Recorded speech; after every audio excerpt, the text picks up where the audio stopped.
Welcome to this bonus content from our Epic Steam adventure. We've just left the marvelous Age of Steam Roundhouse in Sugarcreek, Ohio, and are headed back to Pittsburgh. But along the way, we've stopped at the Dennison Railroad Depot Museum in Dennison, Ohio. I had no idea what to expect when we got here, and I've been pleasantly surprised. So let's take a look.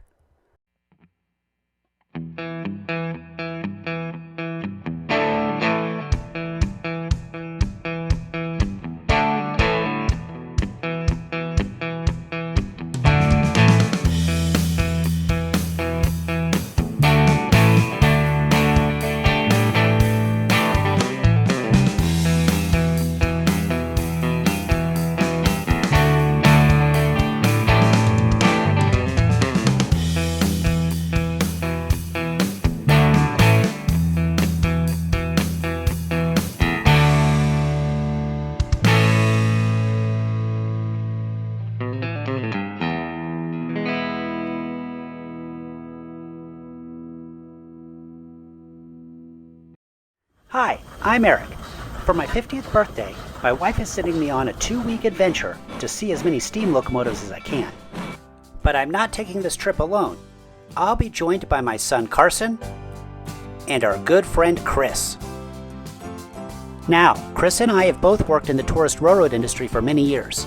So along the way, we're going to catch up with some old friends and meet some new ones.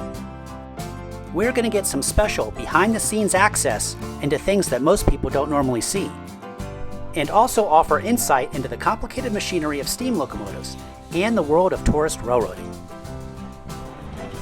So join us on this epic adventure where each day brings a new discovery.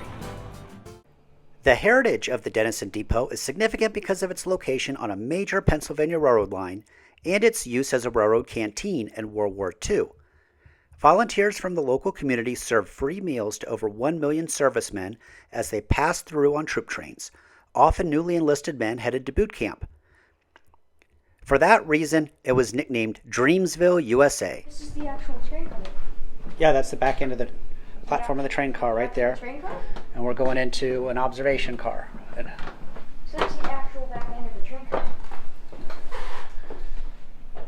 Yeah, so this is the bunks for the passengers, I think. Pretty comfortable. Mm-hmm. Well, except for this one. Well, the mattresses are probably not the most comfortable. The mattress is pretty, yeah. Oh wait, this is the couch. This is the couch cushion. Well, yeah, see, it folds up in the daytime Yeah. to be day chairs. For daytime, this would go up, and so the top bunk goes up, and then the bottom would collapse up, so then you'd have a place to sit in the daytime. And then it folds down at night in order to make 2 bunks. Yeah. And then this is the kitchen and dining room. Oh, so it looks like this is kind of like a kids' playtime thing. Oh, that's cute. Yeah. So they have silverware and dishes. With little families with cupcakes and stuff for kids to play with. If you bring them. Cute little kitchen set. Bathroom behind you. Oh, yep, bathroom. Square toilet. Nice. Cool table with table mat and everything. And some pantry. I wonder if they really had on the tablecloths to tell you where to put the forks. That's just for the museum staff to know where everything goes. And then here we have the pantry for cakes, pastry, and frying. We've got Anything grapes. interesting in there? Look at how much spicy ketchup there is. Lots of ketchup. Spicy ketchup. Does it say spicy? I don't think it There's says. a jalapeno pepper on it, Dad. Goes out this one off. Spicy ketchup. Yeah. And then this is a Parlor car area. yeah. That's what it says right there. It says parlor car area. Oh, if you look outside, some Amtrak main coasters. This is, Pretty nice seats. need a break. Sit down in one of our cars. Don't mind if I do. Probably 9 out of 10 on the seats. These are pretty comfortable. They're really nice. There's This is like another playtime. So this is like a cab. So you can open this Put the coal in there. Put the coal in there.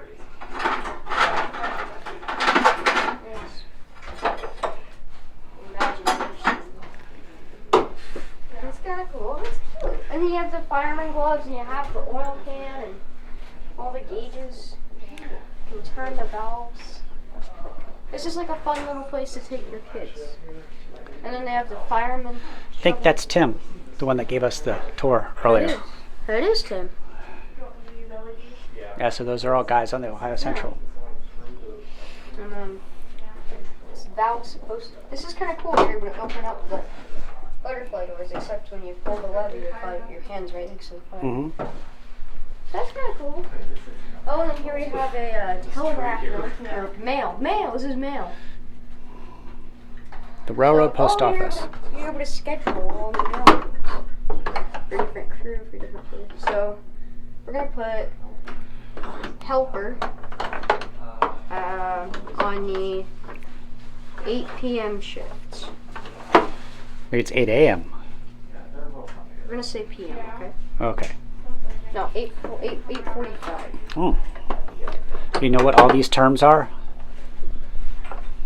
Torpedoes. I know what those are. Hurl diving? No, I don't. Bake a cake. Build up steam. Oh, kind of works. That kind of makes sense. Crummy is a caboose. Oh. White shirt is an official. Lizard scorcher, the cook. Hog. That's a Locomotive. Yep. Okay, if you've seen Polar Express, if you listen in on the audio very clearly, The hogger. You get hog and hogger. Mm-hmm. Sinker, don't. They need that. Yeah. Sinker, don't. Were donuts that important? Shoe fly, temporary truck. Toothpick, railroad tie. That kind of makes sense. Night owl, late pat. Some of these make sense, and then you have gumshoe, which is railroad type. That makes no What's the sense. pearl diver? Pearl diver? I'm not familiar with that one. Dishwasher. Oh. Pearl diver. Got it. Here's your Morse code. Morse code? Got the telephone. Yep. Hello. Hello. Yep. Yep. No, it says tap the telegraph key. Gently, please, no pounding.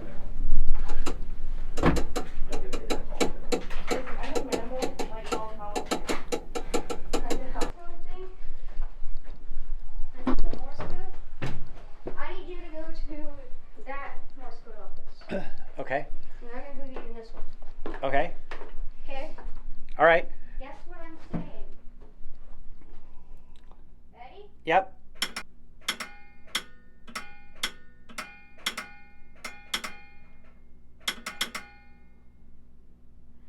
No idea.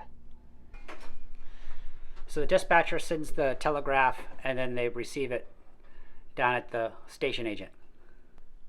So this is a block indicator to tell you what block they're in. Oh. So I would think these correspond to something up here on the map. Oh, 8A, 8A. Yep. Okay. Okay, so yeah. That does this. Okay, it lights that up. Yeah, see. What does this do? This is all interactive. I think that's cool. So this was designed in order to mimic semaphore signals. So clear, approach, stop, approach, clear. So on a semaphore, so this is a semaphore here. Mm-hmm. Oh, move the lever up and down. Okay, so this is a semaphore. Whoa, goodness, that's bright. Holy cow. So on a semaphore, if you go all the way up, that's your green, that's clear. Mm-hmm. Then if it comes part way down, that means approach. That means you get the next signal, be prepared to stop. And then it comes all the way down, that's red. So it's like green, yellow, red, like streetlights. Yep. So green, yellow, red. But the semaphores didn't always have lights, or in the daytime, maybe you didn't see the lights as well. Lights weren't as bright back then because they weren't LEDs. So that's what they had with this before that. No, they had this first. Okay. The semaphore came first, and the idea being is that if it's fully upright, it's green. That means go. But in an event of a failure, gravity will pull it down. So if like the lever breaks, that controls it, and so the default is always stop. So you have to pull it up or push it up in order to make it for green. But then if something mechanically happens with the semaphore, it defaults to Then stop. it'll stop, and then you might get hit. Well, no, you get stopped so that you don't hit somebody else, hit a train in front of you. Oh wait, so then. So that's where the term highball comes from. Oh, eyeball. So when the ball is high, I think that- these buttons. Oh, those light up that. mm-hmm. I like how this is all interactive. Oh, And then- okay, here, highball type. So it just lights that up. So you can raise that up. And then those would be full of like little lanterns. Yeah, maybe. Oh yeah, like that. Yep, well, yeah, it's got a little lantern in it. And then Okay. those would light up. Okay, yep. Oh, that kind of hurts to pull. It's a little tough to pull. And then, Yeah, so that's the term highball comes from, because same thing. If the ball was up, that means go, that means you're good to go. And if anything happens, the default is the ball will drop, and that means stop. So if you see the ball in the air, you're good. But this thing here was designed to mimic the semaphore, so same thing. Horizontal, the horizontal position is stop. The vertical position, yeah, but then if it's in the is daytime and you go. don't see. Yeah, but if it's in the daytime and you don't, and the lights aren't as bright, then you're not going to be able to. well, by the time these came along, they had brighter lights. They were using semaphores back when lights might have been like just oil lamps. Oh, okay. By the time they got to here, then replaced them, then they were electric, so they were much brighter. Yeah, definitely way brighter than, or not as bright as it is now. And then you have the hand sign. Uh-huh. Let's see. What's that? So this is the watchman shanty. So I think this is for protecting crossings. This is when, before they had automatic crossing devices, at crossings, they would have somebody stationed at the crossing when the train came by. He would talk to the dispatcher. Yeah, and know when the trains were coming by, or he would hear the whistle of the train, and then he would go out and stop traffic. Obviously, they didn't do that everywhere, just in places where they were really busy. Dad, you have chalk for Oh, for the hobo. monikers? Yeah, monikers. That's what we were talking about. It's like, this is not a safe place. House is well guarded. Oh, Warning, yeah, warning, little symbols that the hobos would use. To warn other people. To warn Yep. other hobos. That's pretty smart. So it's like a group of people. Trolley stop. Okay, all right. This way. Gentleman lives here. Top hat. Please from hobo. And one thing I'll also mention that it smells very clean in here. It could tell that they've done a good job of keeping things clean and disinfected and stuff like that. It's I plexiglass. thought that was glass. That looks like glass. That looks so much So like that glass. would be a doctor's quarters. He's a military person. He's a military So doctor. this, There's his uniform. yes, this is military hospital car. Military hospital. So World War II stuff. So like cars like this would be in Europe? Well, they probably had them in Europe, but no, this car would have been domestic. It would have been here in the States. Is this surgery on There's a train? nurses' quarters. Surgery on a train, Dad. Surgery on a train. Limited surgery, and the train may not have been moving at the time. They may take it someplace and then park it. It's a mobile hospital. I mean, it'd probably be pretty good, like if you're, like to get like a bullet out of your leg or something. Right. Like a bullet or a piece of shrapnel touch. It got super activated, super not the original Winnie the origin Pooh? story of Winnie the Pooh. Uh-huh. It's like that, but it doesn't. Another officer's uniform. What happened to the canteen? It burned down. Did they turn it into a hospital? Now I'm going to read. There's a lot of cars in this train. I don't know how many cars we've gone through. 3?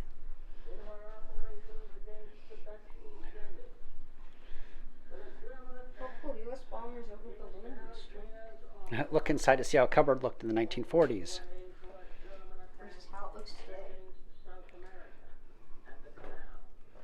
There's a 1940s kitchen. Mm-hmm. Or is it 2000s kitchen? I don't have one. We know what a 2000s kitchen looks like. Local history exhibition car. Right.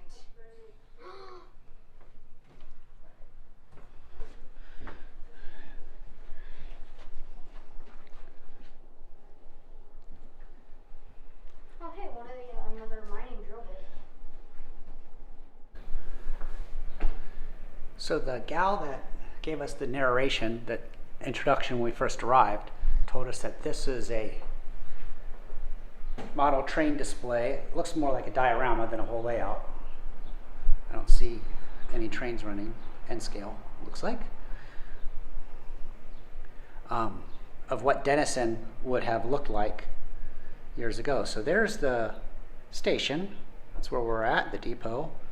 And passenger cars parked in front of it. That would be where we just were as we walked through those passenger cars. So it looks like there was a roundhouse and some shops with the transfer table. A bigger roundhouse. That's interesting. Maybe two different railroads came through here and they each had their own roundhouses. They hosted Railfest in 2004 here. It was at the end of July of 2004 at the Dennison Railroad Museum, where they brought engines in from the Ohio Central. Apparently it was quite the event. They had lots of excursions. Unfortunately, I didn't make it, but I did know people that were here.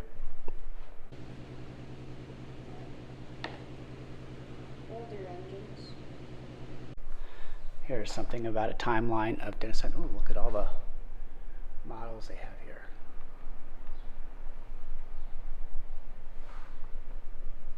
Obviously, not all of these engines were here in Dennison, because I recognize some of them from other places.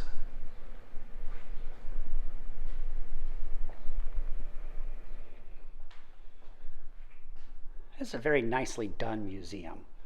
I mean, it's not huge, but they have a good amount of exhibits to really focus on the local interest here in Dennison. You know, focus on the community and how the railroad interacted with the community and how they tied together.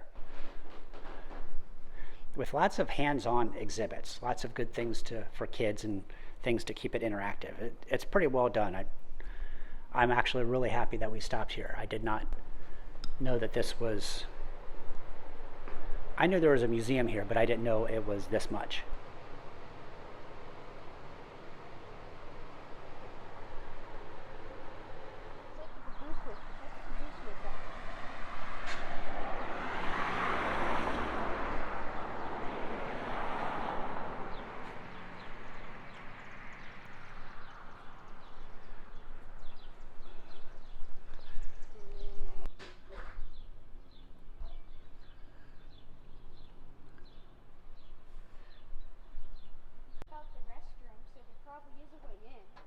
Just be locked right now.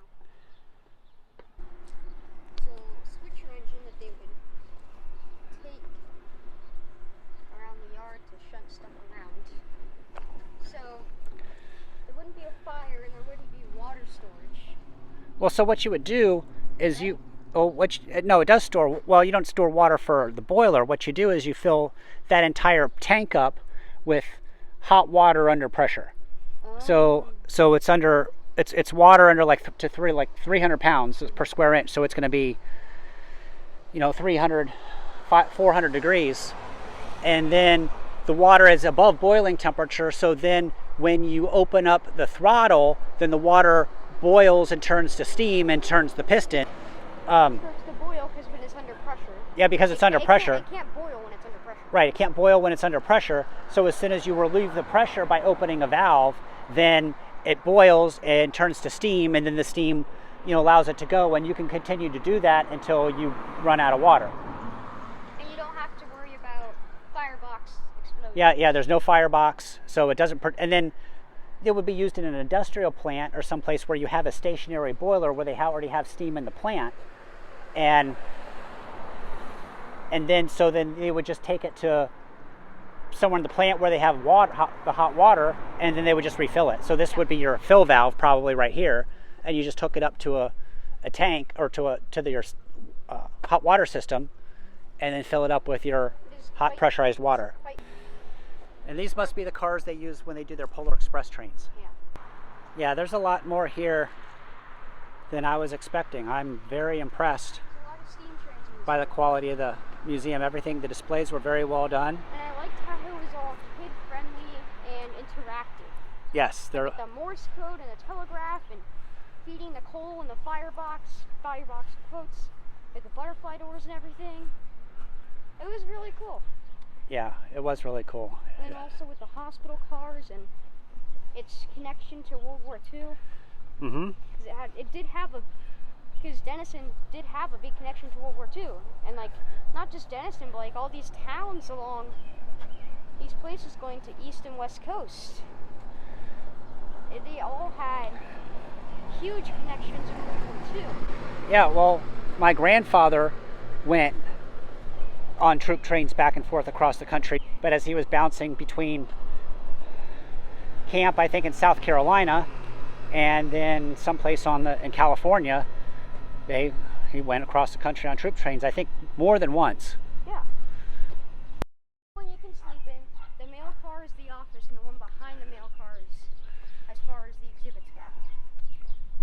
Then you have a big Chesapeake in Ohio. Like a big Chesapeake in Ohio. So this is a 284 Berkshire. We just saw the 759 in the Age of Steam. This is almost identical. So for your coal, there's where your auger would go. So from the tender up there to the firebox. So stoker motor is probably in here. That toolbox, 4960's got a toolbox in the same place. That's what. Connection for the auger.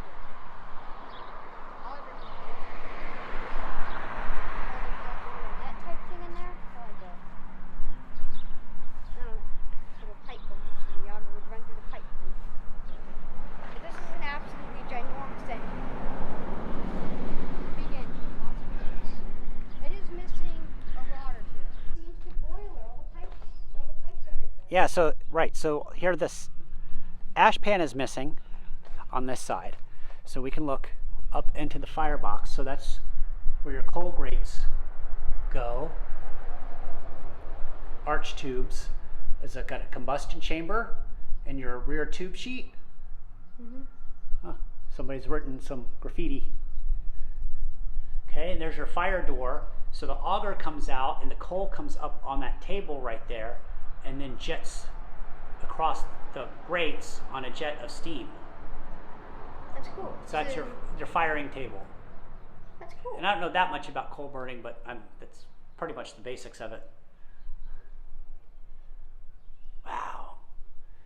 Yeah, that's pretty cool that you could see. Up in the fire. That's a big firebox too. That is a big firebox. It's like a few back up. So we encountered 2 more steam locomotives here. That brings our trip total up to 121. Thanks for joining us here at Dennison, Ohio. One last stop coming up. Stay tuned.